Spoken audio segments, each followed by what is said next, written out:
Thank you very much for coming. Our cookbook is actually a comic book as well. We got the idea several years ago. Valentine is a comic book artist, and I am a writer and translator. Valentine has written many books and zines and comics, but this is the first book we've done together. I was in the habit some years ago of posting pictures of my food on social media, which is not done now, I think. But Valentine saw these pictures and she said, "Wow, that looks great. If you ever want to do a cookbook together, just call me and then I'll do the illustrations." Yeah. Is this working? It's not. Use this one. Yeah. It doesn't come on.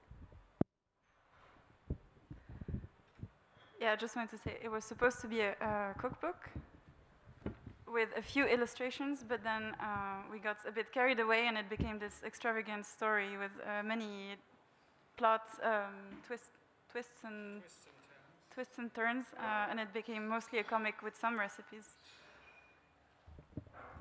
Yeah, when Val said she wanted to do a cookbook, at first I thought she was joking because I haven't written any cookbooks before. But after a while I thought it would be really fun to work with Valentine because I really like her work.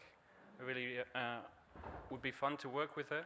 But wouldn't it be a shame to waste her storytelling abilities by just drawing a picture of an aubergine or something next to a recipe? And so can't we tell a story together as well?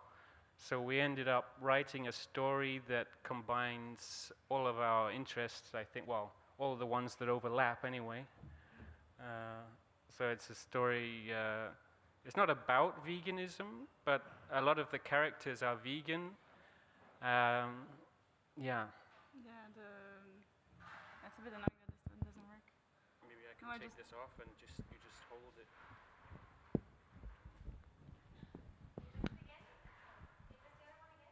Test. Yeah, it works now. Thanks. Yeah, the idea is that there is this vegan fast food that sells burgers, and it's called Lovely's Heavenly Burgers. And the main characters get invited to eat at the mansion of the owner of this chain of restaurants. So it's not really about veganism, but it's about vegan food and their vegan recipes. All the food is vegan. It's about, was it 5 friends? They haven't seen each other for, well, since they were in art school together. And their lives have diverged and gone down different paths. But they're curious to find out what they've been doing since they left school. And it's this letter from this billionaire restaurant owner that brings them together when he invites them to a dinner party. They're a little bit skeptical about it because they've never met this man before. He runs what's basically like a McDonald's, except it's vegan. So we're imagining a world where the best-selling food is vegan. And for that reason, all the recipes in the book are not really health food. I mean, they're obviously healthier than the animal-based versions that you would otherwise make, but we've got recipes for burgers, recipes for sausages, that kind of thing, hot dogs, brownies. So it's all kind of healthy junk food. I think when we started working on it, like some years ago, it seemed to us very exciting that there would be such a thing. But now, only a few years later, you can find vegan fast food everywhere. So, yeah, it's changed a lot, I think. That's true. Are you preparing your next book already? Or next book, no? Yeah. Sell this one first, and then we'll see. But it was nice working with Valentine. We were already friends but in writing the book, I think we found that we could we share a certain sense of humor, and I think that comes out in the book. It's mostly quite a light-hearted book. It's a bit cartoony. It's a combination of many different genres. It's like an action, adventure, mystery, romance, drama, and a cookbook as well. Yeah, so something for everyone. Yes. Where's our moderator gone? We need some more questions. So where can you buy the book? Well, you can buy it here right now. Well, after the talk, we have a table over there. It's be signing copies, right? We'll be signing copies. If you're lucky, Valentine might even do a little drawing. I don't know. Of course. Of course. Yeah, and it'll be in shops probably. I don't know. We don't know yet, but it's probably this month or next month at the latest. It should be in a lot of bookshops like the Fnac and that kind of thing, and probably some local stores in Ghent, because we live in Ghent. We met each other in Ghent, and so we will see if there are people in Ghent at our favorite places that want to maybe have some books in their shops. And we will ship online as well, not immediately, but probably we can arrange that. Yeah. And so, what type of cuisine is it? It's Sausages and other things. Like, is there a specific type, or is it just recipes of food that you like to make, or? Yeah, it's definitely food that. Well, I wrote the recipes. Val did the drawings, and we wrote the story together. The recipes are all kind of food. It's not like health food, and it's not all quick and easy. There are some recipes that are quick to make, but it's mostly kind of food that looks cool, that you might make for a dinner party, or food that's fun. Yeah, there are different levels of difficulty as well, but it's also, you can see it in the book, like there are some recipes that are very easy, and there are some recipes that will take 2 hours to make, I think. Yeah, well, that's if you want to, that's if you want to make everything. Like, we have a burger recipe where it also has the recipe for the buns as well, but of course you don't have to make the buns. If you do, it'll take longer, but that's our recipe for the burger buns. Do we explain that Lovely's is the name of the restaurant that features in the story, and he has heavenly burgers. Our friend Jana made us these T-shirts today. Thank you, Jana. She's also an artist like Valentine, a comic book artist. Yes, so these burgers of his are famous, and the recipe is in the book. It's a little bit involved, their recipe. It takes a while because they're so good. I mean, you know, what do you expect? We've got a recipe for scones. I don't know if you're familiar with that. It's more of an English thing maybe, but they're pretty hip right now, so maybe people know what they are here. That's just a veganized traditional version. We've got an Irish coffee recipe, which is very nice. It's not simply coffee, sugar, and fake cream. It's more interesting flavors with date syrup, and I discovered that a way to taste, to make an Irish coffee that tastes a bit like Bailey's. So you can drink it cold, or you can drink it hot, and it's really good. Looking at we have a recipe for brownies, which some of these recipes have some ingredients that I think vegans will be familiar with, like miso, chickpea flour, coconut oil, that kind of thing. But if you're a new vegan, maybe these ingredients sound a bit special and weird and intimidating. But for that reason, I've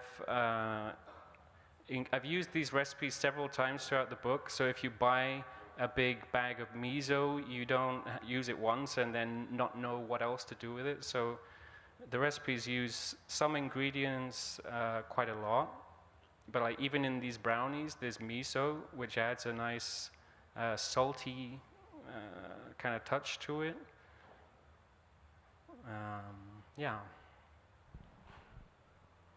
Any more questions? No more questions. Buy our book, please. Thank you for coming. Does anyone in the audience have any questions for us? Yes. You mentioned you've been working on the book for a few years together. I wondered if you could give some insight into the publishing process that you went through. Sure. And also, are you working with a publisher or is it a self-published book? Right. I think In case someone didn't hear the question, maybe we should repeat the question. You're curious about the process to find a publisher or to work with the publisher? Yeah, because I think it's a difficult concept to sell because it's like a cookbook and a comic book, and it's maybe a little bit weird, or it could sell for people who are interested in cookbooks or people who are interested in comic books. But we had a hard time finding a publisher actually, and Yeah, it's a bit niche. But we didn't really think about the selling part when we started. It was more just a fun project. We published the comic almost entirely online as a serial on Pulp Deluxe, which is a Belgian comics website. It's one of the biggest and the best, I think. it's a website based in Flanders, but they don't have only Flemish comics. They have comics in English as well and in French, I think. And you can read a lot of comics for free. It's really a good website.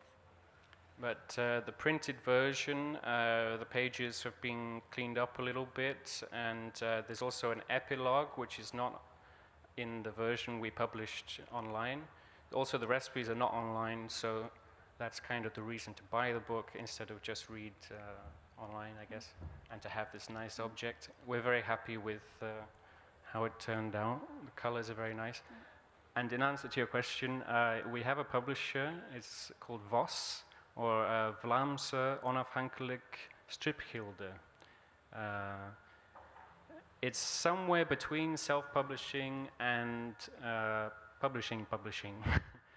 So the authors take the financial burden of printing the books, but they still do distribution and promotion of the book. They take care of the printing. I mean, they communicate with the printer and so on. Yeah, I think it's an interesting system because I do a lot of self-publishing, and but the problem is always the distribution. Like, how do you get your book into the shops? And you have to go through a distributor, and that costs money as well. And yeah, it's a good solution, I think. Did I answer all your questions? Yeah. Yes? Did you come up with the recipes yourself? And how? Yeah. And why? How did it start? How and why? How and why did I come up with the recipes myself? They are basically the result of many kitchen experiments over the years. All my knowledge of vegan cooking basically comes from the internet, but all the recipes in the book I think I can say my own. I've made like some recipes where I learned how a certain technique in one recipe I found online, and then I change it until it's almost, you can't even find the original recipe there, So, yeah, I think as a vegan, it's hard to know where to start with cooking. I would start with India, if we have any new vegans here, because I think Indian food is usually vegetarian or vegan, and it's very tasty and not that complicated. It looks complicated with all the spices, but once you get the hang of it, yeah. But You worked in an Indian restaurant as I well. worked in an Indian restaurant, yes, that's true. I did mostly eating of the food there. So yeah, it's in some cases like in the case of the scones. It's like, you know what a scone is? It's like a baked, it's a sweet bread kind of thing, and you put butter and jam on it. Very tasty, very easy to make as well. But that's like a classic thing in the UK, and so I found a traditional English recipe for this, which usually has butter and all kind, and probably eggs, I think, I'm not sure. and I veganized the traditional recipe. But in most cases, it's kind of invention based on experience. Yeah. Thank you. Any other questions about the book? Or anything else? Or anything else? Yeah, maybe we have the answer. Yes? How long do you think it will be before there is a vegan McDonald's? Oh, that's a good question. He asked how long do I think it will be before there's a real vegan restaurant empire like McDonald's. I think in America that's already happening, and I think it's spreading from there. There's this place, is it Amy's in New York? No, Chloe's. Oh wait, Amy's as well. By Chloe is a place where they do like fancy vegan burgers and stuff, and they came to London, so they're creeping towards Belgium, which I like to see. It looks really great. And the other one was Amy's. I think that's more of a traditional fast food store, but vegan. So it already exists, but it's not a huge empire that would compete with McDonald's directly, but it's certainly on its way. In Belgium, we have places like Greenway, which is sort of not quite McDonald's-y, but... There's a good one in Ghent also called V-Box. I think they have a truck outside and they have like these milkshakes and... We love V-Box. Yeah, it's great. Go to V-Box if they're here. But it's not a McDonald's. No, it's not a McDonald's, but they do kind of similar to some of the stuff in this book, kind of fun food. Like the milkshake, they call it a freak shake, comes with a huge vegan donut plonked on top. It's ridiculous, but it's great. They do waffles that are also savory, so not sweet, but with like vegan cheese and mushroom fillings and all that kind of stuff. So yeah, I think it's already happening slowly, and I'm excited about it. But this book also, it wasn't intentionally the case, but it does contain some kind of societal criticism or a criticism of capitalism. We didn't intend to, but it just came out in the process. And so it also contains a little warning for people who are in such food businesses, how you might go off track and end up just as damaging as big chains like McDonald's. I hope they don't sue me. Don't sue me. Any other questions? Hi. Yeah. So since the vegan McDonald's is already happening, what's the next step? And maybe the next plot for your next book? Well, you're already writing another book. I think we went through everything that had to be said about fast food. I don't think we'll be doing another book about fast food anytime soon. We've covered that topic, I think. But Valentine is working on another project now. Maybe she wants to talk about it. Mostly too working early. on short stories. Okay, too early to talk about. I'm always working on something. But I would like to work with Valentine again. I think it was a really fun process. I think we got really carried away with the story because we did. It was like endless discussions about the plot and what's going to happen and if this or that makes sense, and it just escalated, and now we have 150 pages. So. I think that's my fault because I like these little details. Like, oh, we can't do that because on page 20 she said that. You know. So yeah. Originally it was going to be a much shorter book, but now it's quite a story. Yeah. Any other questions from the audience? No? Then I think we'll round it up. Thank you for being here. Yeah, thank you very much.